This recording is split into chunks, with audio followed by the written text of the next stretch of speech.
There are bridges, bridges in the sky. They are shining in the sun. They are stone and steel and water.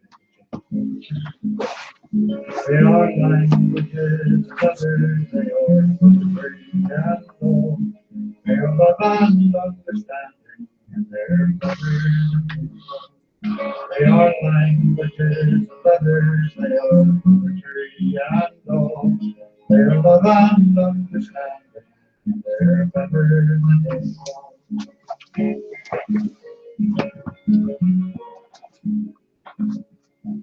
There are canyons, there are canyons, there are canyons. They are rank and better rank, they are all before you lie. They are fear and suspicion, they are apathy and pride. They are dark and sober, and they're also very wide. They are fear, blind suspicion, they are apathy and pride. They are dark and sober, and they're also very wide.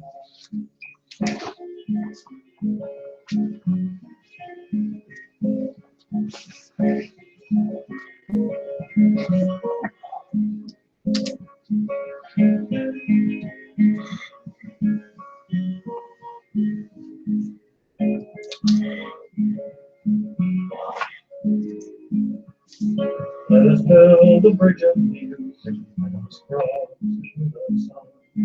Let us find another canyon, let us ride another dawn. Oh, and if someone should ask us where we're up and bound today, we will tell them building bridges down the way. Oh, and if someone should ask us where we're up and bound today, we will tell them building bridges. We will tell them building bridges.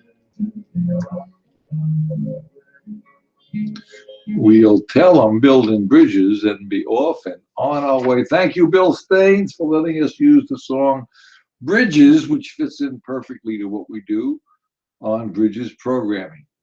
Welcome to Bridges Programming. This is Sunday on the Front Stoop, the longest stoop in the world. We are going to be talking about Pope Francis today, from Exxon Mobile to Pope Francis. My name is Jeff Bella. With me is Susan Comont, and on the phone is Dennis Carius. I'm going to give you a hi, Dennis. Hello. And we'll see if we can get us into the studio here. There we are. And I got to get into the studio myself. Okay, we are now running. We always talk about the Human Renewable Energy Measure, the HRM.org, and we have a nonprofit that we've donated Bridges Programming to, so we can do programming for nothing for people. And that name of that is called renewtheearth.org, renewtheearth.org. And there are Earthlings letters posted on there for children about nature and how to become more involved with your backyard. So Susan calls children Earthlings, like well, we are all Earthlings. We're all Earthlings, but children are Earthlingers. They're smaller. Earthlings. And Earthlings, and we try to get people involved with it. And there's a lot of people out there who the people who are, of course, lucky to have children, but there are people also out there who have the ability to do more than people with children because they have more free time. Children take up an awful lot of time, but the people without kids who are helping changing the world actually do much more or less selfishly. So I think that should be talked about. And in this case, I'm going to be talking about Pope Francis. That's is your one. opinion. That's my. Everyone's entitled to their own ridiculous opinion. You can call in if you want to live today, right now. It's Sunday morning, 10 o'clock Eastern Standard Time. And the phone number is up on your screen. And the phone number is 863-612-4736. Wait a minute. This is an 8. Eight. Wait a minute. One. Okay, let's get this. 863.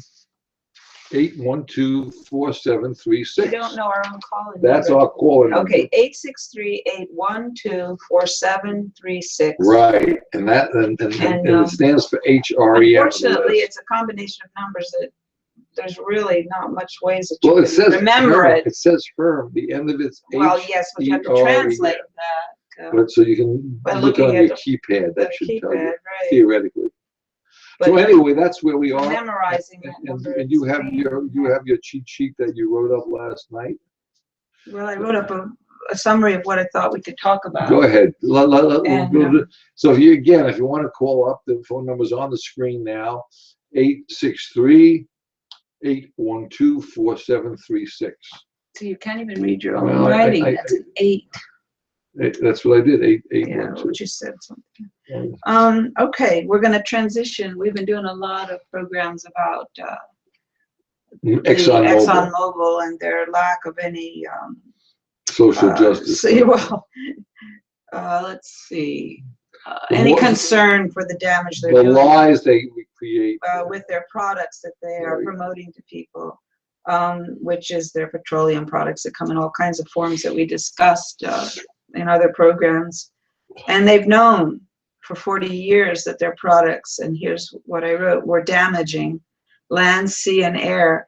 And this damage is increasing exponentially as time goes by, because more and more they're learning better techniques, worser techniques for pulling the petroleum products out of the ground under the ocean, drilling sideways and upside down and every which way, and they can find new reserves in places that they could never before, because they have special computerized wave whatevers that can show them the formations, great technology. where the cavities of product can be found, how much is there, they can measure it, they can decide how much money they can make off of it in general, and then how much they should invest and how they'll get what kind of profits. All this can be done.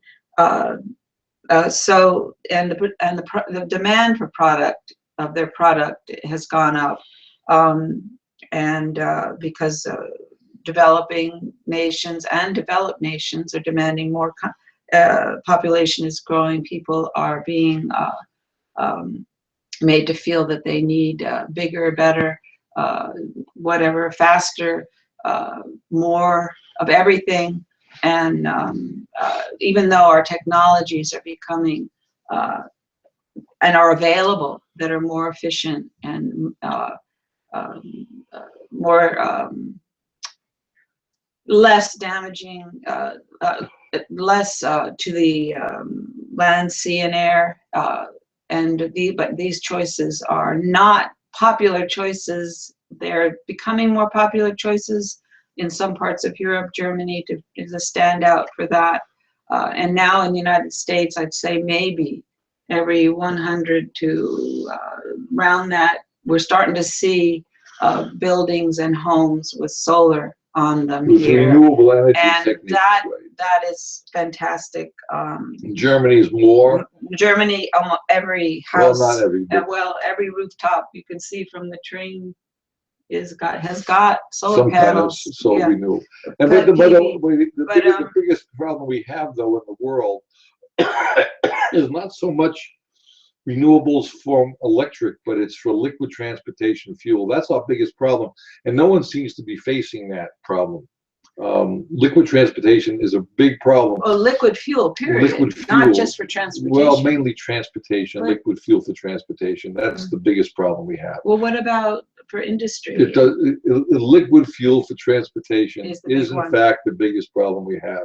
All your trucks, all your transport, your cars, the individual cars, that's a huge problem. And we can, and it's not going to be, and you can transition Immediately. within a reasonable time to all electric. The technology really is not there.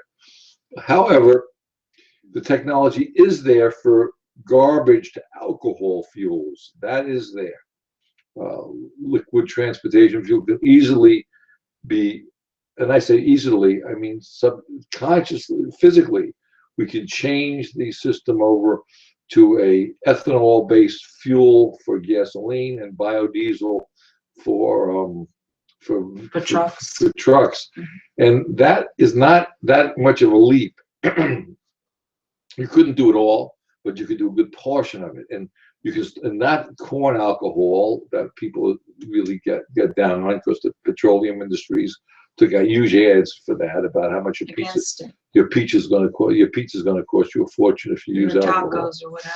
But the reality is, you can do garbage to alcohol fuels. You can, anything will ferment, and once you get Organic materials, right. you can get anything. You can then get liquid fuel out of that, and you can blend that liquid fuel, like flex fuel vehicles, to any amount, up to 95% in cold climates, to 100% of alcohol and water. So these are and things. There are some modifications that have to occur for the engine, the motors that are the engines. That are especially the newer engines can do it. The older ones have. And then, but the very older ones were already set up for alcohol. The Model T Fords were set up for alcohol. Most of those vehicles are just classics now. Yeah, now but I'm just saying that there's not a problem doing this. The problem is that we don't understand how the technology works.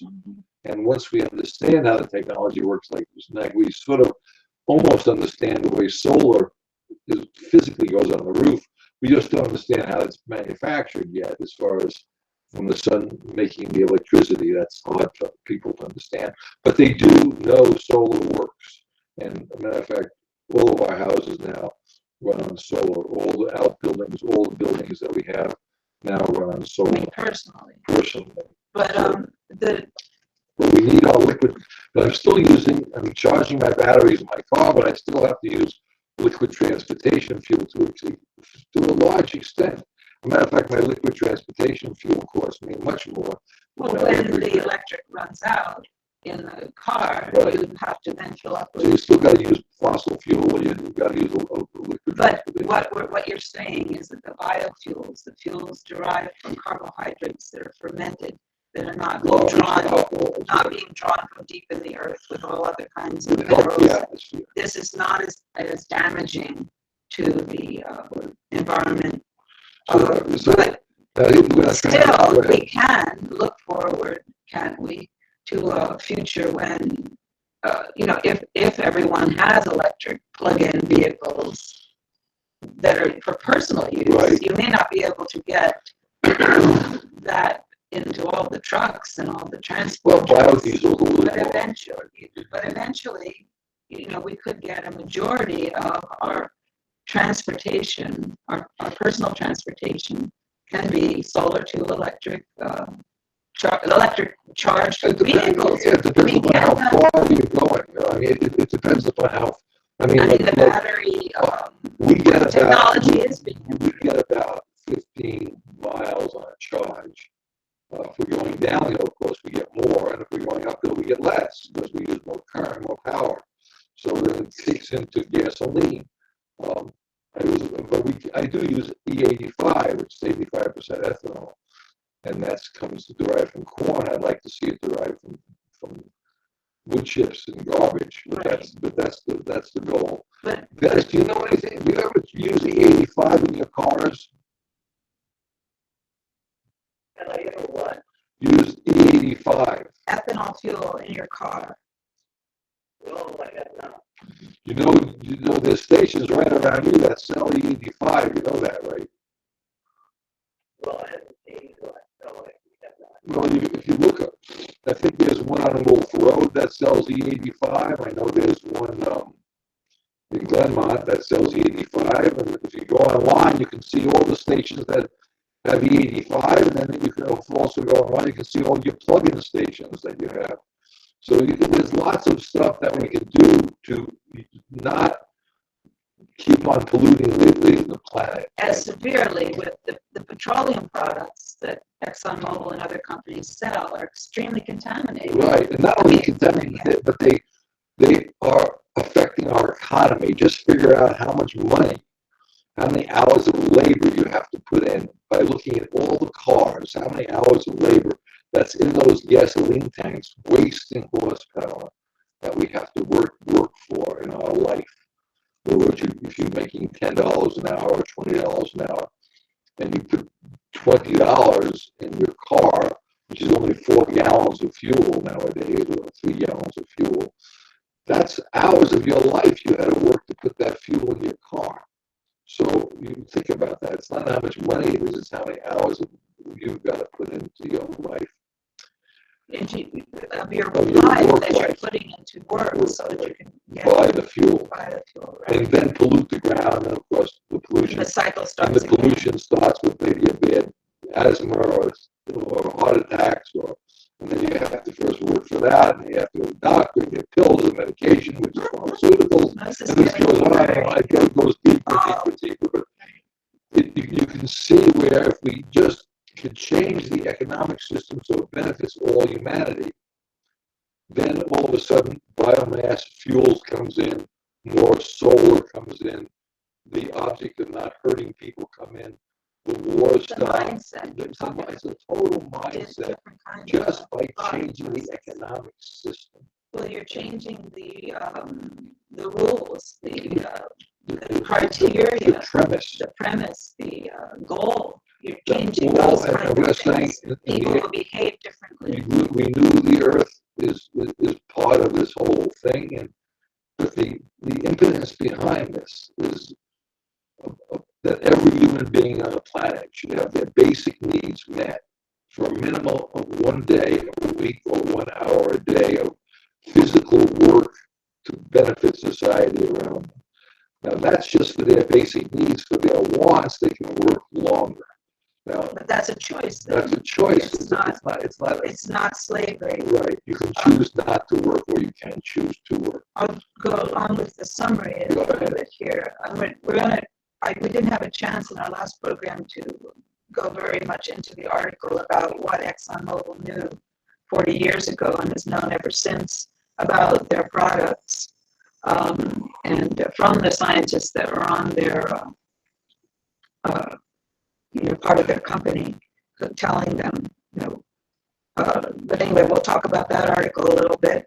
Then we're going to transition to Pope Francis and his encyclical about our common home that came out last spring, and we talked about it quite a bit at the time. We're going to go back to it a bit because he uses quotes and his own language, about the damage that economics as usual, business as usual, and as far as Exxon Mobile is concerned, profit as usual, what this does in the short and long run to our common home.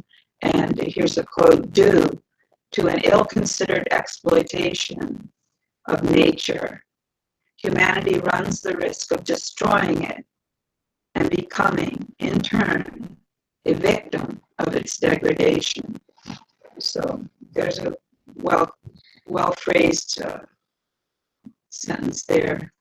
And that was a quote from another group, another Jesuit group that had come to this conclusion. He quotes a lot of different, around the world, he got, advice and information from all different places. Thoughts from around the world. And he put it together in this encyclical. And it's very profound in many ways, because he's emphasizing something that we've kept kind of enshrined in religion and things like that, and separating in a kind of schizophrenic way the way we behave with economics and the way we behave as humans within our religious beliefs or whatever, our moral beliefs, and we've been told to separate them. In other words, what you do What you do in church is not what you do for profit. Right. It doesn't matter how many people you kill for profit, but you shouldn't be killing people at all. He's saying that we need to break down that wall that's between those things, and we can separate those things from each other.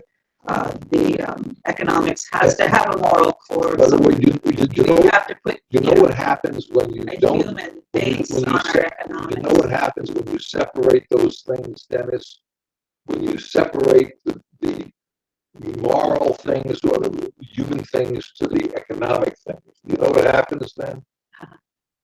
Well, it really does affect not just the people on this planet, but even the planet as being something we can stay. Well, it's really simple. You have what you always call dysfunctionality.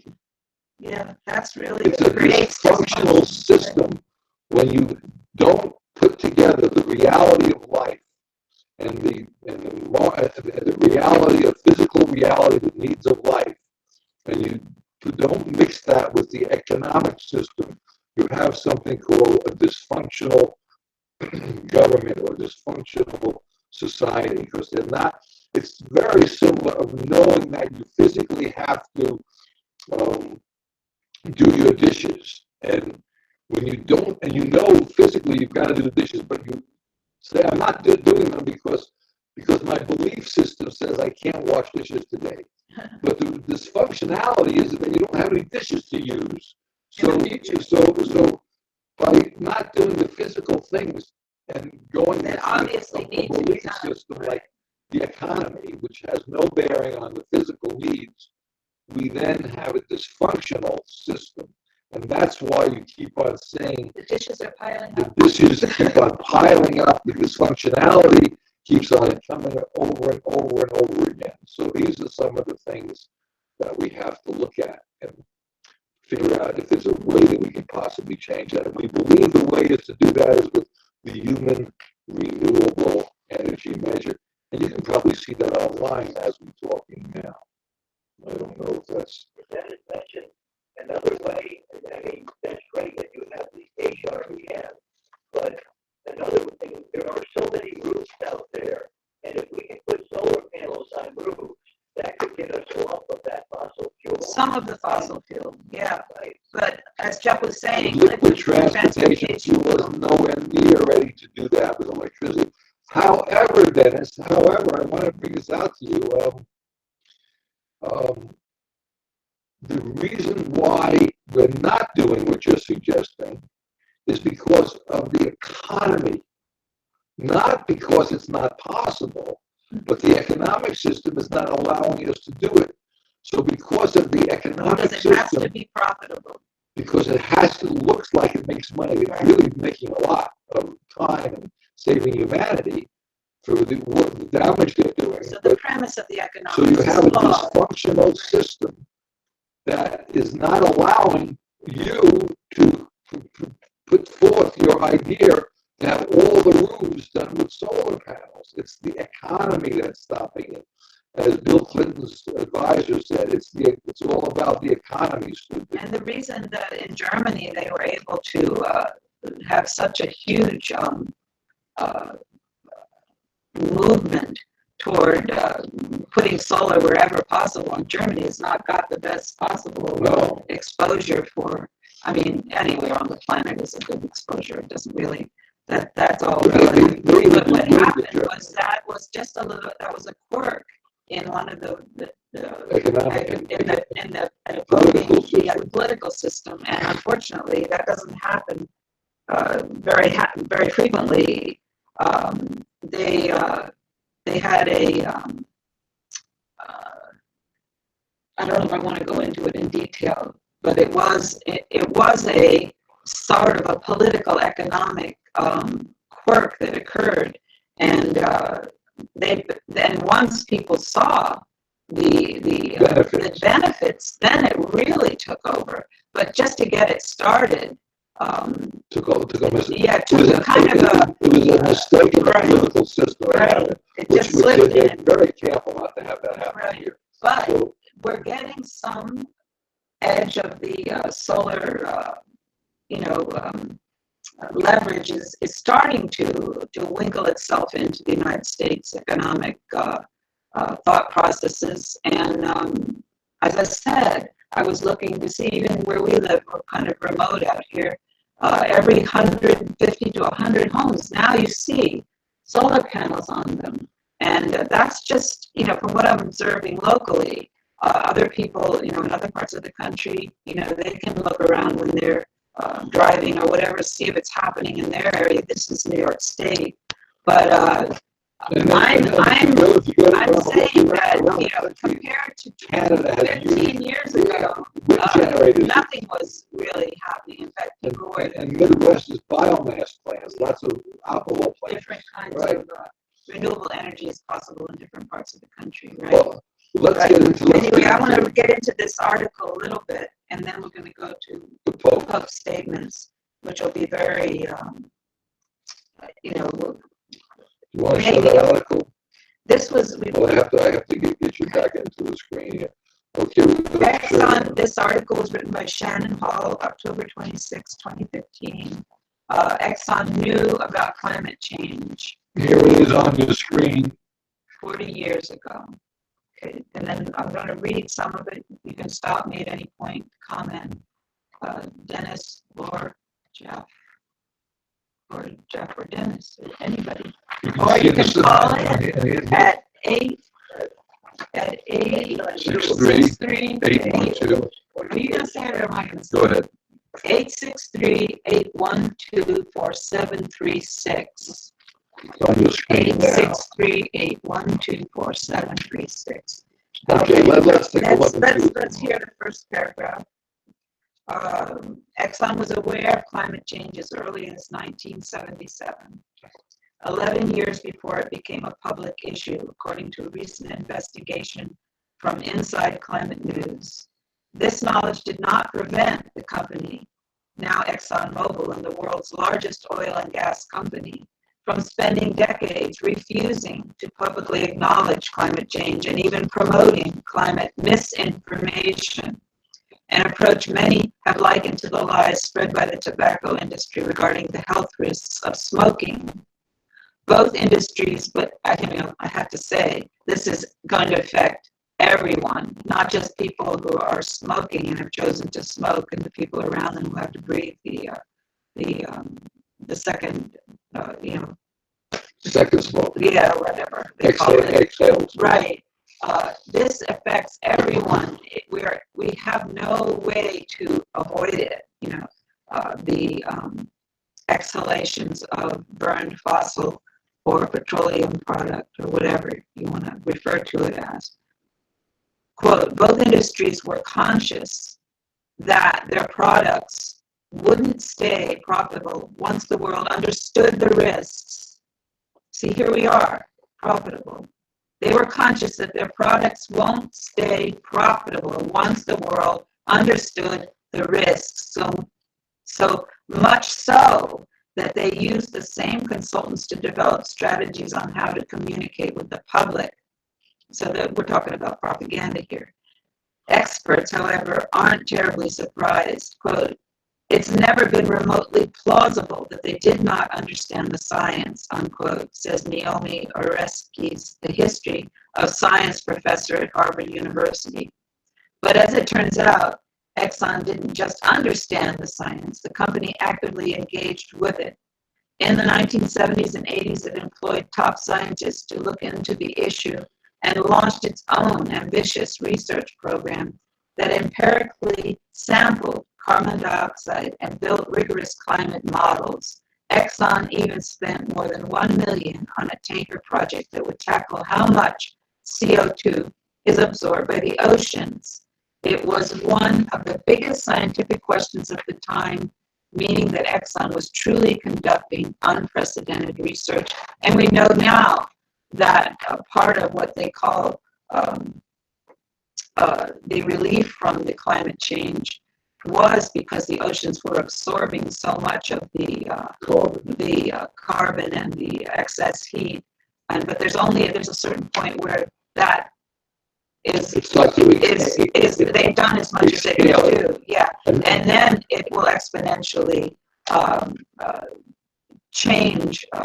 Who knows? I mean, the heat and the cold will change dramatically. There are so many things. When the stuff that the we don't, limits are there are a lot of reached. things we just don't understand. Yeah, we don't. One of the several science projects have been out there, science studies, that right now the oceans are absorbing the CO2, but there's a certain point when the oceans start expelling the CO2, just like a living organ breathes poison exhales, once that exhales its carbon, we're in for some serious problems, but no one knows how serious it's going to be. Exhales the heat it's been absorbing, and I mean, the planet itself has natural protective.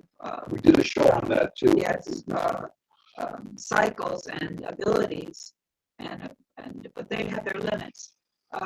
On with the article. Quote: in their 8-month-long investigation, reporters at Inside Climate News interviewed former Exxon employees, scientists, and federal officials, and analyzed hundreds of pages of internal documents. I hope that our Attorney General Eric Schneiderman has access to all this information. I mean, they've done some incredible research. These reporters at Inside Climate News. I hope that that's part of the investigation that's now ongoing. Again, looking for fraud in the Exxon Mobile company. But anyway, these scientists and federal officials analyzed hundreds of pages of internal documents. They found that the company's knowledge of climate change dates back to July 1977, when its senior scientist, James Black, got to interview that guy, delivered a sobering message on the topic. Quote: in the first place, there is general scientific agreement that the most likely manner in which mankind has influenced the global climate is through carbon dioxide release from burning of fossil fuels. Black told Exxon's management committee, he told them this. A year later, he warned Exxon that doubling CO2 gases in the atmosphere would increase average global temperatures by 2 or 3 degrees, a number that is consistent with scientific consensus today. He continued to warn, quote, that present thinking holds that man has a time window of 5 to 10 years before the need for hard decisions regarding changes in energy strategies might become critical. In other words, Exxon was warned to act to diversify to other types of energy, and they did not. This was 40 years ago. But ExxonMobil disagrees that any of its early statements were so stark, let alone conclusive at all. Quote, we didn't reach those conclusions, nor did we try to bury it like they suggest, unquote. And this is the spokesperson, Alan Jeffers. He still is their spokesperson. Quote, the thing that shocks me the most is that we've been saying this for years, that we've been involved in climate research. These guys go down and pull some documents that we made available publicly in the archives and portray them as some kind of bombshell whistleblower expose because of the loaded language and the selective use of materials, unquote. One thing is certain. In June 1988, when NASA scientist James Hansen told a congressional hearing that the planet was already warming, Exxon remained publicly convinced that the science was still controversial. Furthermore, experts agree that Exxon became a leader in campaigns of confusion, and we know what that means. By 1989, about dysfunctionality, huh? By 1989, the company had helped create the Global Climate Coalition. This was disbanded, it says, in 2002, to question the scientific basis for concern about climate change. It also helped to prevent the U.S. from signing the International Treaty on Climate, known as the Kyoto Protocol, in 1998, to control greenhouse gases. Exxon's tactic not only worked on the U.S., but also stopped other countries, such as China and India, from signing the treaty. At that point, quote, a lot of things unraveled, Oresky says. But experts are still piecing together Exxon's misconception puzzle. Last summer, the Union of Concerned Scientists released a complementary investigation to the one by Inside Climate News, known as the Climate Deception Dossiers. That's another thing I hope that our Attorney General has access to. And this is a PDF, it says, quote, we included a memo of coalition of fossil fuel companies where they pledge basically to launch a big communications effort to sow doubt, says Union President. In other words, when they sell, wait, let me finish. I got to interrupt you. When they say sow doubt, to sow doubt, that means they're lying to us. And they're not just throw doubt in your mind, but they're lies. They're absolute lies. And when you lie like that, and it's affection, and it affects your life and your health and your how many hours a day you have to work and how sick you may be and how you're going to poison the atmosphere. That's a lie. That's not just sowing doubt. It's hugely damaging, and there's a certain amount of responsibility you've got to be able to accept for that. When you damage someone that badly, go ahead. I didn't want to. I had to pick that. Certainly. He was very polite. He was very polite about how he put that out. Yeah, but he goes on to say, and I'm glad you interrupted me. I'm sorry, I get going and then I can't stop. And he goes on to say, there's even a quote in it that says something like, and he's saying something like, victory will be achieved when the average person is uncertain about climate science. And that's so it's pretty stark. Yeah. Since then, Exxon has spent more than $30 million on think tanks that promote climate denial, according to Greenpeace. Although experts will never be able to quantify the damage Exxon's misinformation has caused, quote, one thing for certain is we've lost a lot of ground, Kimmel says. Half of the greenhouse gas emissions in our atmosphere were released after 1988.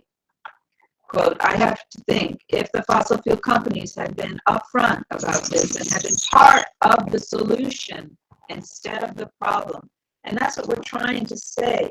They have refused to be part of the solution.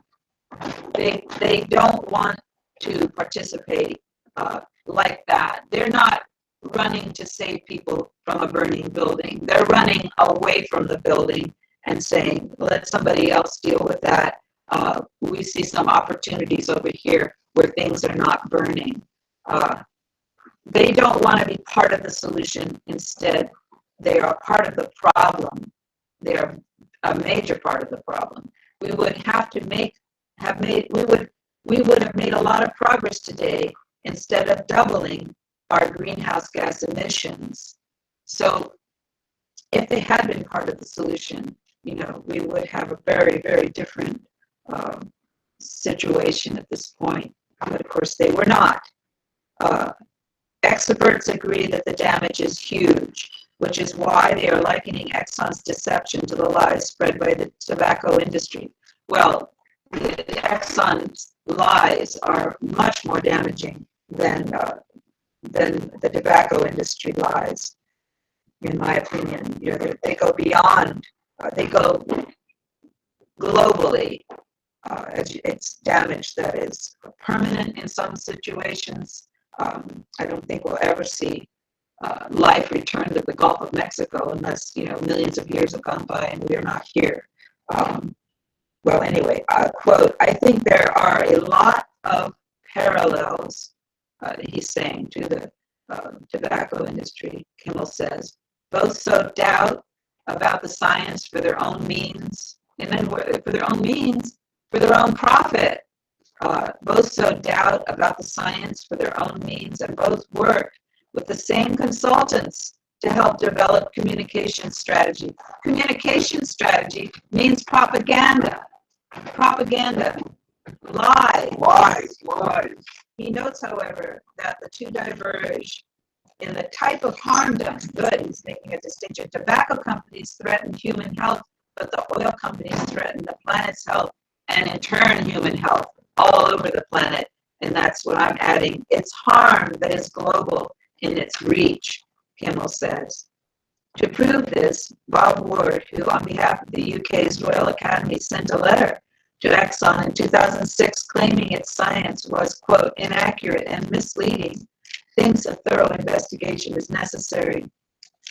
Quote, because frankly, the episode with tobacco was probably the most disgraceful episode one could ever imagine, unquote, Ward says. Kimmel agrees these reasons, quote, really highlight the responsibility of these companies have to come clean, acknowledge this, and work with everyone else to cut out emissions and pay for some of the cost we're going to bear as soon as possible. Kimmel says, well, yeah, imagine the research and development that Exxon Mobile could be doing in renewable energies, and they're not. They have amazing resources at their fingertips, and all they're doing is turning it into profit for themselves, for their CEO, for their high-ranking officials, their stockholders, and people that are investing in their company. This is an incredibly short-sighted, but maybe this fraud investigation led by New York State's Attorney General will bring these things more to light, more pressure on the company to become an actual participant, a human participant. I mean, they want their companies to be considered human beings.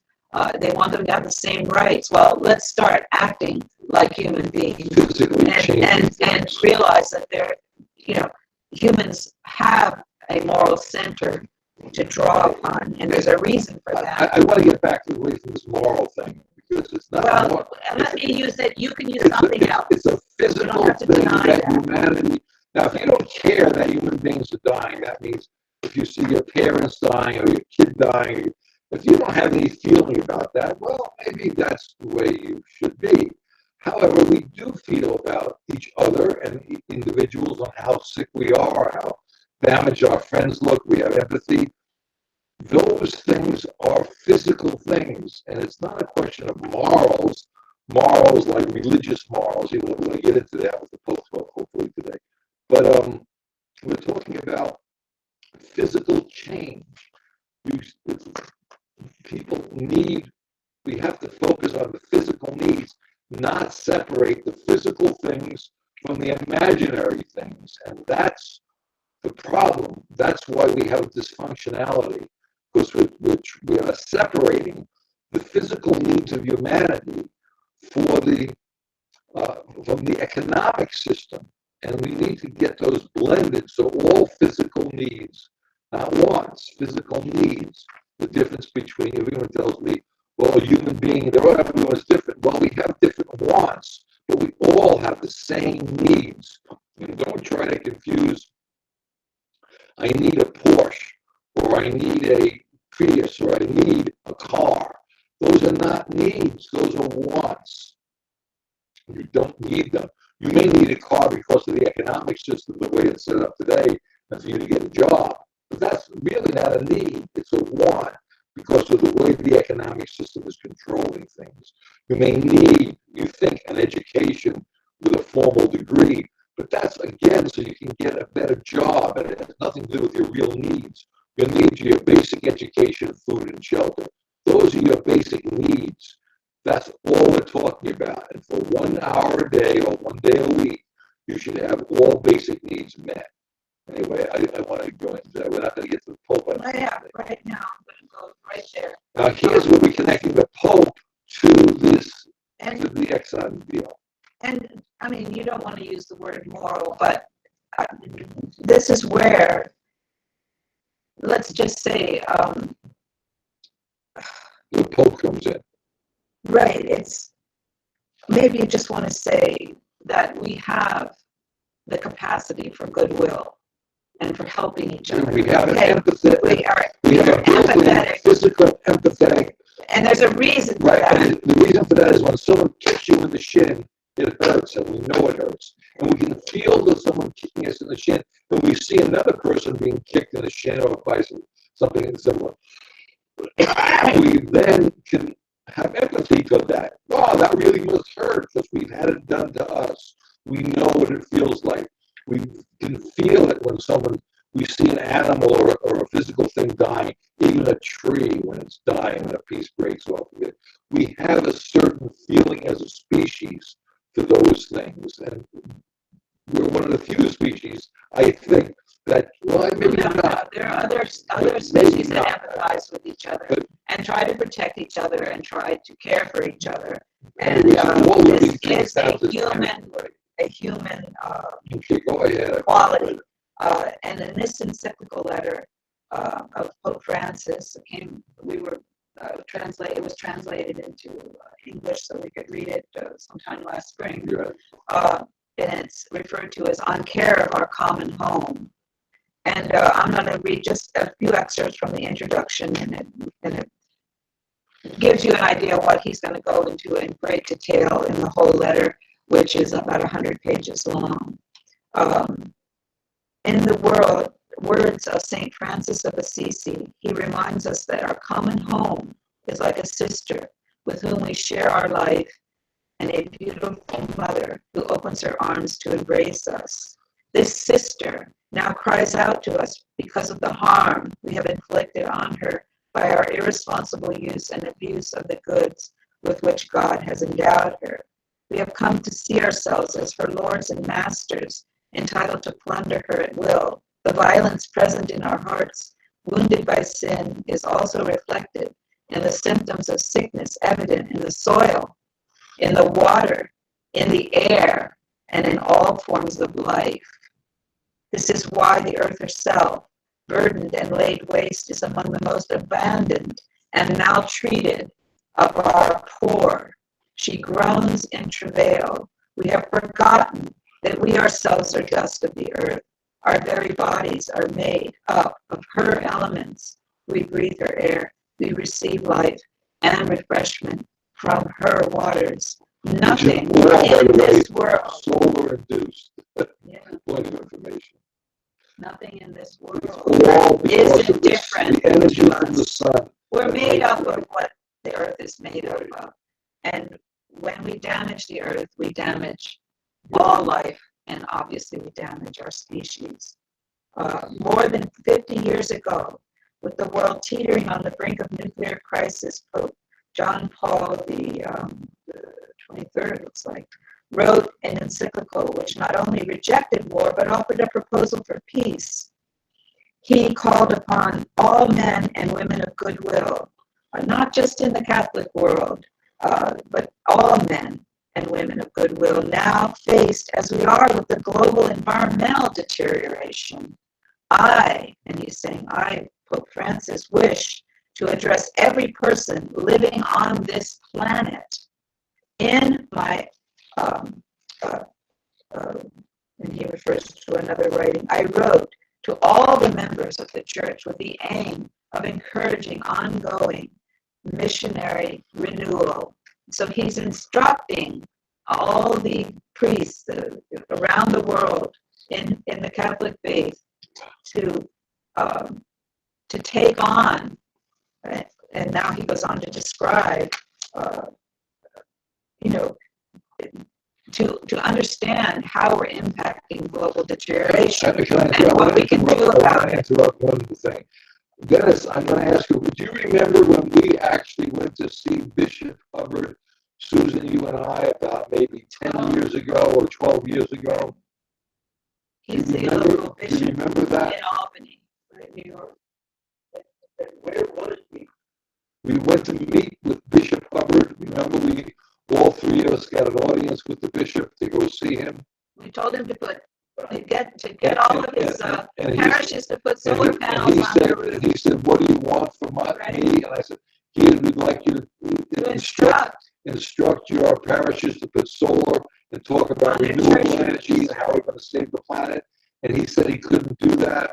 Well, Here's the Pope 15 years later doing the same thing to his. But he's instructing all these the bishops, Right. all the functionaries within the Catholic Church. I would like, he says, to enter into dialogue with all people about our common home. Meaning the planet. Yes. Common home. Yes. The planet. One big Spaceship house. Earth. Spaceship Earth, as Bucky Bucky puts referred to it.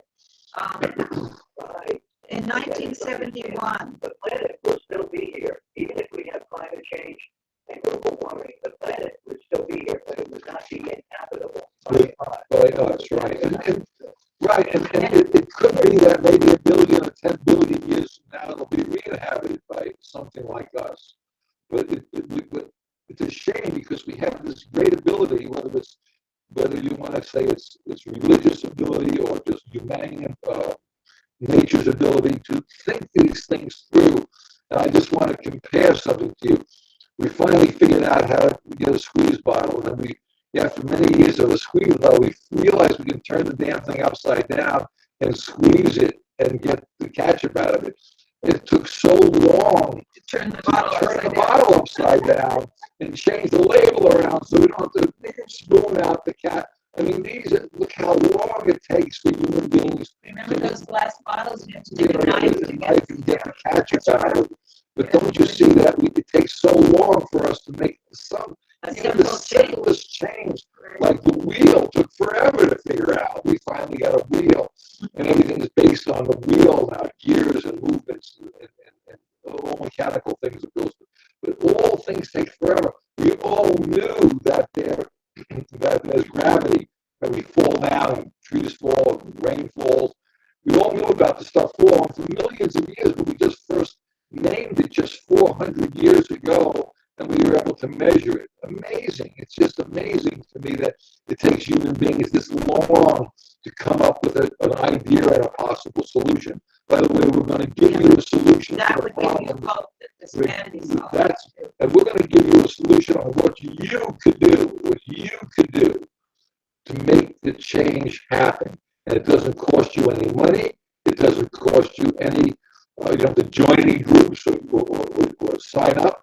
And we're going to give you the information in about 5 minutes what you could do. Okay, I'll read a little. I'd like to add one thing, which is how we could really stop global warming and climate change. It's really easy to do it because there's so many roofs out there, and if you put the solar panels on those roofs, then you'll get off of the fossil fuel, which is causing the climate change. Some of it, you will displace some of it, but And I just want to mention that in 6 or 7 years after those solar panels goes on that roof, you get every penny paid off. It's paid for from the energy that you're collecting. But you know what happens, Dennis? The guys who are supporting our politicians, the big money, is making sure that doesn't happen. So they're making sure they can put misinformation out. They can bury the Pope's comments. They can put misinformation out, like we just read about with Exxon Mobile, which are lies, to make sure this doesn't happen. So the problem is in the economic system itself, and we're going to tell people in about 3 minutes how they can actually do something about this. And it's so simple. All they've got to do is, I'll tell you in 3 minutes. Let's finish reading this, and then we'll I'll get just back read to it. that. Maybe two more excerpts if we have time. Now he's referring in 1971. He refers to a statement by Pope Paul VI that referred to his ecological concern. And when Pope Francis was doing his research for this encyclical, he found this statement by Pope Paul V. And back in 1971, and according to this article we just were looking at about Exxon Mobile, when they knew what was going on with their products, that was as early as 1977. But Pope Paul the Sixth was writing about the damage in 1971. Okay, so knowledge was out there even before that. And you were working in renewable energy. We thought that renewable energy, in the early 70s. we thought renewable energy was the key to the problem, but it's just one small part of it. The problem is actually in the economic system itself. The emphasis It's and not in the politics. It's in the economic system itself. the way it's No structured. Yeah. basis for humanity is based. Nothing about humanity's needs are based on the economic system. Art within it, right? Right? And that's where we. I'll just read this short paragraph and then you can Go ahead. There's something out there called greed. Greed is an emotion, Dennis. I'll go into that afterward. But greed is an emotion. We need to get away from emotion. That's what your friend Donald Trump is doing. He is working with emotions and not working with facts and reality and physical change. He is trying to do something that he may get elected because he's basing things on emotions. We can't do that. We have to base it on physical needs, physical things that make a difference. And greed is nothing more than an emotion, because no one can measure greed. You can't measure greed. You can think you can, but you and my friend and I, we are much, much more, if we base it on that, we have much more than most people in this world, so we would be considered terribly greedy. And I know that there's a way of looking at that and how greed works, but it's strictly an emotion. There's no, until you can measure something, it's strictly emotional. How much do you love your animals, or you love your kid or your wife? How much do you love thee? Okay. Go ahead. Let me finish, Go ahead. and you can hold forth. Please, Donald, please don't say your friend, Donald. Okay, go ahead. okay, well, this is what Pope Paul the Sixth said in 1971 in one of his writings. Quote, that he referred to the ecological concern as a, quote, tragic consequence of unchecked human activity. Quote, due to an ill-considered exploitation of nature, humanity runs the risk of destroying it and becoming in turn a victim of its degradation. He spoke in similar terms to the Food and Agricultural Organization of the United Nations about the potential for, quote, ecological catastrophe under the effective explosion of industrial civilization, unquote, and stressed, quote, the urgent need for a radical change in the conduct of humanity, unquote, insomuch as, quote, the most extraordinary scientific advances, the most amazing technical abilities, the most astonishing economic growth, unless they are accompanied by authentic social and moral progress, will definitively turn against man. You know, this is what we're trying to say, that we've got all this momentum, but it's going not with an eye to fulfilling human needs or life needs on this planet. It's going all this effort toward profit goals, and you know, and you can refer to it as encouraging people's avarice and greed, and these things will turn against us. And that's what's happening right now. Now, I promised I would tell you how you can do something about this, and here's how you do it. Number one, you don't need to send money. You don't need to join groups. Start your own campaign any way you possibly can to talk about a human renewable energy measurement. In the economic system, that all humanity has to have their basic needs met for a minimal amount of work a day, or a work life, or a day, or a week, 1 day a week, for all your needs. Your wants are what makes us human. But if you can do that, if you could possibly get this started, you can make a difference. And I really urge you strongly on to do it. Thank you so much for listening. We're going to be back again on Wednesday, and we're going to keep on talking about the Pope stuff, because we for some reason or other, the Pope is not getting the... well, he did get a lot of attention today for making Mother Teresa say. Right, but that's about it. So I want to make sure we get that. I want to get that to happen. Imagine their saints among us, I guess. Okay, we'll see you later on. Thanks. Tune in again Wednesday. And please do something about this. Tell your friends about how you make this happen. You know, get out there. Use any way you can to figure out to make this happen.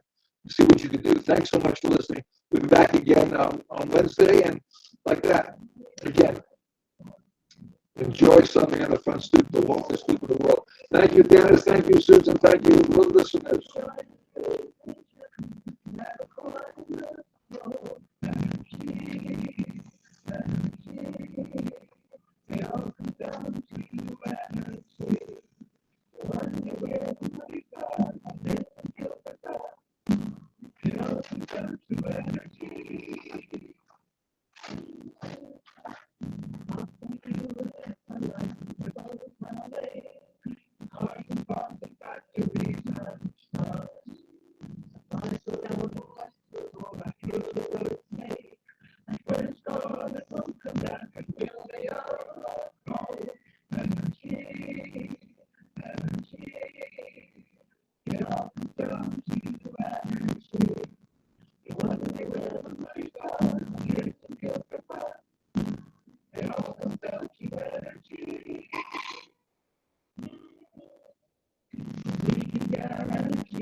Everybody's gone, but it's a joke.